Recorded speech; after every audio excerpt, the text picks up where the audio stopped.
Assalamualaikum warahmatullahi wabarakatuh. Saya dari murid Padepokan Sendang Sejagat. Mohon maaf bila agak lancang. Ini eh, eh, ingin saya bicarakan sama murid yang baru karena banyak yang minta penjelasan ke saya. Mohon Kang Andi memakluminya karena saya juga masih belajar. Ini maksud hanya sekedar ngasih tahu aja ke murid-murid yang baru, takutnya salah jalan. Ya ini juga yang saya alami dulu karena saya juga nanya ke grup kemana-mana dijawabnya yang aneh-aneh. Makanya saya kasihan gitu sama sama murid-murid yang baru pada nelpon ke saya. Ya saya jelasin aja, saya hanya bisa menjelaskan yang dulu saya pernah alami. Yang pertama itu saya dulu eh, mengalami keputusasaan karena saya dulu masih awam. Belajar itu pingin bisa ini bisa itu, pingin cepat-cepat bisa. malahan saya eh, Malahan saya dulu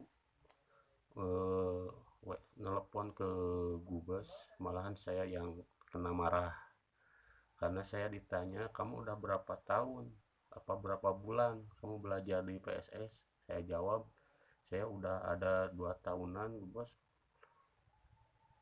2 tahunan itu kamu udah ngapain aja, katanya. Saya cuman bilang, ya saya cuman wirid doang, tapi saya nggak bisa-bisa. Saya malah dimarahin sama Bos, kamu sampai kapanpun nggak bisa-bisa kalau tanpa praktek. Nah di situ saya hampir-hampiran pusing, malah saya hampir-hampiran sempat berhenti dari PSS, malahan cari padepokan yang lain. Udah cari padepokan yang lain, tambah pusing lagi saya. Akhirnya dua-duanya amalan itu sama saya nggak dikerjain. Yang dari Gubes nggak dikerjain, yang dari padepokan lain yang nggak dikerjain. Akhirnya saya kayak ngedrop gitu, karena berpikir belajar kayak gini teh bisa langsung saya agak berapa minggu ya, 2 minggu mungkin saya berhenti mewirid amalan yang dari PSS dan padepokan yang lain.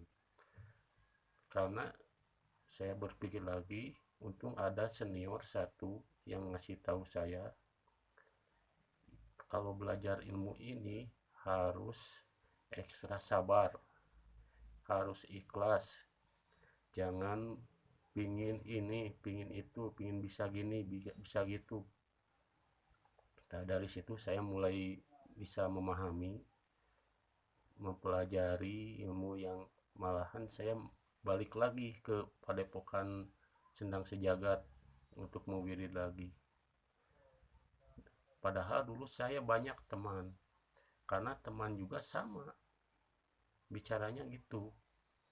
Saya juga bingung mau latihan mediator, katanya takut gini, takut nanti gimana ke depannya. Padahal saya udah ada 4 orang dulu, malah cuman ngobrol-ngobrol ngumpul tapi nggak ada hasilnya gitu. Akhirnya saya eh, begitu ketiga teman saya itu pulang pada ke Jawa kemana lah gitu, malahan saya memberanikan diri. Asalnya nggak bisa apa-apa, ya alhamdulillah berkat senior saya itu yang ngasih tahu ke saya memberanikan mencari teman anak saya yang mau jadi mediator. Dan pada saat itu saya percaya nggak percaya, itu saya nyoba jin yang suka mengganggu di jalan raya yang sering meminta tumbal. Dan pada saat itu pertamanya saya narik jin itu teh narik jin yang di jalan itu yang minta tumbal itu teh gak masuk-masuk. Tapi saya tetap semangat dan kata Gubas jangan putus asa. Dan saya cobain nomor wirid 1, nomor wirid 1, 3 dan 4. 3 dan 4 seikhlasnya.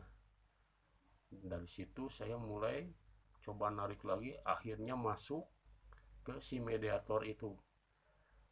Tapi anehnya saya kaget, untung saya bisa menahan ketakutan itu karena baru praktek hari itu. Kata Gubes harus tenang, jangan emosi, harus dibawa santai. Ya saya coba walaupun takut nanti gimana ngobatinnya, tetap santai. Saya cuma bicara kenapa kamu mengganggu di jalan ini sampai meminta korban. Wah, dia marah banget tuh saya. Kamu berani-beraninya narik saya, sebelumnya kamu punya ilmu apa, katanya, kata si jin itu. Oh, saya enggak, cuman ingin berkomunikasi.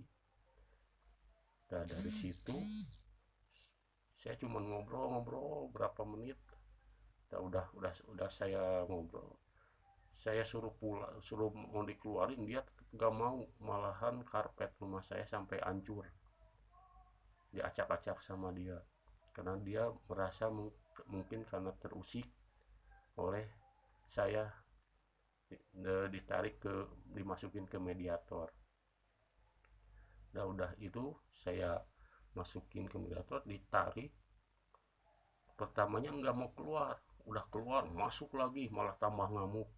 Nah, saya di situ bingungnya, baru praktek nggak tahu tekniknya.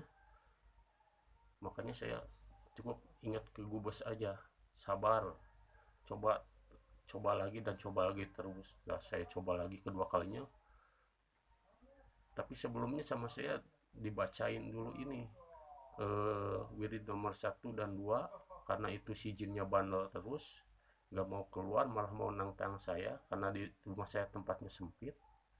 Saya coba baca wirid itu sambil tahan nafas, ditempelin di punggungnya, dia kepanasan, minta ampun. Nah, dari situ dia ingin keluar sama saya, ditarik dari tulang ekor pakai wirid nomor 3, semampunya tarik, alhamdulillah keluar. Nah, itu yang saya alami karena banyak murid-murid yang baru ingin tahu caranya untuk menarik atau memasukkan mediator, jin ke mediator. Banyak yang bertanya, ada yang udah 2 tahun, ada setahun, tapi nggak bisa karena nggak ada pembimbingannya. Katanya nanya ke senior, nggak ada jawabannya, malah dibercandain. Itu saya suka kasihan kalau lihat di grup di situ. Makanya saya bikin video ini, siapa tahu bermanfaat buat yang baru-baru, karena saya mengalaminya kayak gitu dulu. Ya kalau kurang paham ya bisa datanglah ke rumah saya, kita sharing bareng-bareng, kita ngobrol, siapa tahu saya bisa menjelaskan. Karena itu saya banyak yang nelpon ya, hampir tiap hari lah nelpon ke saya. Kalau saya mah langsung, kalau orang yang minta bantuan apa pingin tahu gini-gini, langsung sama saya ditelepon langsung, karena kasihan dia belajar udah lama tapi nggak bisa. Walaupun saya juga masih belajar. Mohon maaf untuk guru Kang Andin, saya bukan mendahulinya, dan mohon maaf buat guru besar saya Mama Skaryo. Ini saya cuma menjelaskan saja karena banyak murid-murid baru yang belum bisa apa-apa. Memang kurang praktek karena dia sebelum praktek udah ketakutan duluan. Kesatu, takut nantinya begini begitu. Kedua, dia gak tahu tekniknya, caranya, walaupun udah ada dijelasin di buku. Yang ketiga, katanya gak ada teman, takut terjadi apa-apa. Yaitu yang saya alami dulu. Tapi kalau kitanya dengan modal nekat yang kuat, asal jangan takut dan ragu dan ikhlas, insya Allah bisa. Asalkan harus yakin seyakin-yakinnya, jangan ada di dalam hati rasa nanti gimana, nanti ngobatin gimana. Nah itu yang sulit. Ya dari saya cukup sekian. Assalamualaikum warahmatullahi wabarakatuh.